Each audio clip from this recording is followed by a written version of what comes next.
But from 1990 to date, for every $1 that government has spent, 18 cents of that went to education. The point is that we are spending so much on education and sectors like health, but for one or the other reason, the service delivery has not been desirable. It has not met the expectations. And it's quite worrying.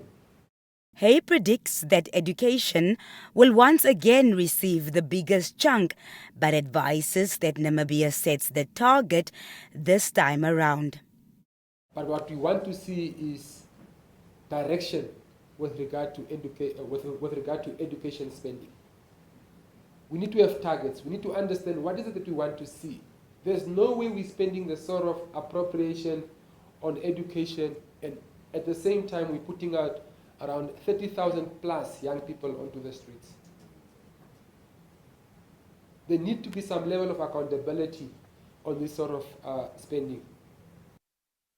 The economist also mentioned that despite Namibia being a developing country, not much is spent by means of a development budget, something he says needs to change.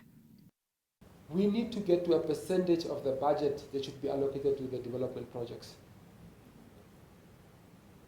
Through that, we'll be able to unlock value. Through that, we'll be able to have the ripple effect on revenue, job creation, and making sure that our economy becomes inclusive. I think we have spoken to the issue that we don't have a growth problem, but we don't have an inclusive growth as a country. So the budget must be very prescriptive in terms of that allocation for a developing economy.